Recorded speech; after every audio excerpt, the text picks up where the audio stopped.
Assalamualaikum warahmatullahi wabarakatuh teman-teman. Selamat pagi, selamat siang, selamat sore, selamat malam teman-teman. Apa kabarnya nih hari ini? Semoga selalu dalam keadaan sehat ya, selalu dalam keadaan baik-baik saja. Meskipun sekarang saat ini kita sedang menghadapi pandemi yang sedang melanda dunia. Teman-teman, hampir 5 bulan berlalu nih, tidak terasa.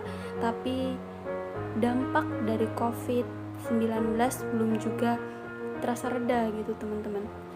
Sejak dimulai di Wuhan pada Desember 2019 kemarin, WHO menetapkan ini sebagai pandemi dunia pada 11 Maret 2020 kemarin teman-teman, dan telah dilaporkan mencapai 1,69 kasus dari 200 negara dengan total kematian mencapai 102 juta kasus dan total kesembuhan mencapai 376 juta kasus teman-teman. Di Indonesia sendiri kita sama-sama mengerti bahwasannya semakin meningkat, tapi juga ya alhamdulillahnya jauh-jauh hari ini sudah mencapai titik terang, yaitu kesembuhan lebih tinggi daripada kematian teman-teman. Seiring berjalannya waktu teman-teman, kita sama-sama mengerti kekhawatiran baru, masalah baru justru timbul, di mana justru itu lebih mengerikan dari virus itu sendiri, yakni stigma yang dirasakan, stigma yang diberikan oleh orang-orang sekitar kepada mereka yang bertugas di lini terdepan seperti petugas, perawat, dan mereka para relawan. Bahkan stigma itu ditunjukkan bagi mereka yang terjangkit virus ini teman-teman. Dan akibatnya tidak jarang kita membaca berita tentang penolakan atau pengusiran tenaga medis yang jenazahnya memang ditolak teman-teman, sampai pelemparan batu terhadap mobil ambulans yang membawa jenazah penderita COVID-19 ini. Miris ya teman-teman. Teman-teman, saya akan ajak kalian untuk sedikit melihat bagaimana dampak dari COVID-19 ini, agar kita memahami bagaimana situasi saat ini yang sedang terjadi ya teman-teman. Dampaknya, saya melansir dari Kompas yang di Banten. Satu keluarga terpaksa menahan lapar 2 hari tidak makan karena penghasilan mereka tidak mencukupi itu. Lalu dari Indozone, kisah penjual sepatu yang terpaksa harus menangis sedih karena dagangannya tidak laku teman-teman. Lalu dari kompas.co, Kementerian Ketenagakerjaan. Nah, ini hal yang pasti timbul, yakni PHK. Dari Ketenagakerjaan sendiri mencatat hampir 1,84 juta pekerja baik dari sektor formal maupun non formal yang dirumahkan dan pemutusan hubungan kerja, yakni PHK. Dari jumlah perusahaan ada hampir 1.114.340 yang terdampak COVID.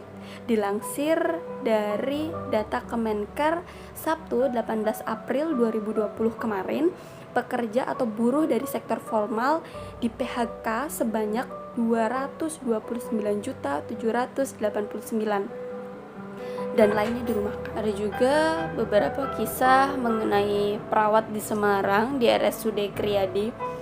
Mereka yang harus terpaksa ditolak dasarnya oleh para warga karena stigma negatif ini teman-teman. Kita tidak bisa menampik ini semua. Ternyata keadaan ini terjadi di lapangan, dan kisah pilu ini adalah satu gambaran bahwasannya memang dampak dari COVID ini. Kita bisa melihat di sini bagaimana dampak dari COVID ini tidak hanya terjadi di beberapa sektor lain, tapi juga stigma sendiri justru menjadi momok yang menakutkan bagi para yang terjangkit virus corona, bagi mereka yang terdapat di garda terdepan seperti perawat dan juga mereka yang memang bertugas menjadi tenaga medis.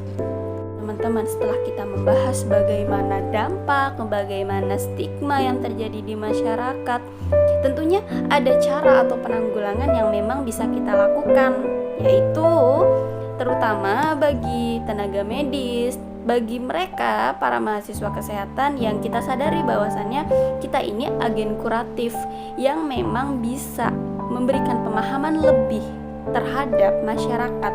Adapun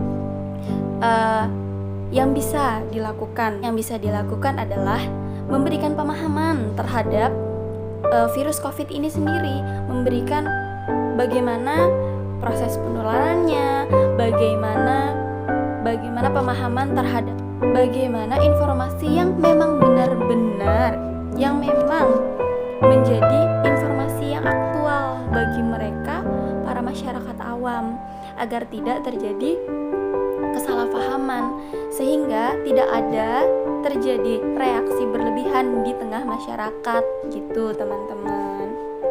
Selain itu teman-teman, ada pun beberapa cara yang bisa kita lakukan sebagai umat Islam dengan melihat bagaimana hadis-hadis yang telah diriwayatkan oleh Nabi Muhammad SAW. Di antaranya adalah hadis yang berbunyi, qala Rasulullah SAW, la yu'idanna muridu ala musih, yang artinya janganlah yang sakit dicampurkan dengan yang sehat. Hadis ini diriwayatkan oleh Bukhari dan Muslim dari Abu Hurairah radhiyallahu anhu. Mencampurkan antara yang sehat dengan yang sakit itu sebuah hadis yang memerintahkan kita untuk social distancing. Teman-teman, coba sadari atau tidak, untuk kita menjaga jarak aman agar tidak saling berdekatan, agar kita menjaga jarak sosial teman-teman, untuk bukan memutus tali silaturahmi tapi memutus tali rantai penyebaran COVID-19 ini teman-teman. Lalu teman-teman, sama-sama kita pahami baru-baru ini pemerintah menetapkan untuk larangan mudik pulang kampung. Ini juga kita bisa ambil dari hadis Nabi Sallallahu Alaihi Wasallam, di mana Rasulullah bersabda, taun atau penyakit menular adalah suatu peringatan dari Allah Subhanahu wa Ta'ala untuk menguji hambanya dari kalangan manusia. Maka apabila kamu mendengar penyakit itu terjangkit di suatu negeri, janganlah kamu masuk ke negeri itu. Dan apabila wabah itu terjangkit di negeri tempat kamu berada, janganlah pula kamu lari daripadanya. Hadis riwayat Bukhari dan Muslim dari Utsman bin Sa'id. Teman-teman, dari sini kita bisa pahami bagaimana jangan mudik ya teman-teman, jangan bandel, jangan juga menjadi masyarakat yang malah justru beralih-alih sayang keluarga. Kalau kalian sayang keluarga, kalau kalian sayang sama saudara, tetap di tempat dimana kalian sekarang ini berada. Karena teman-teman, jadi agen kuratif untuk diri kita sendiri dan keluarga yuk, dengan rajin cuci tangan, pola hidup sehat, jangan ke tempat-tempat ramai, tidak perlu keluar rumah saat tidak perlu. Jadi masyarakat yang pandai memilah mana yang baik dan mana yang buruk.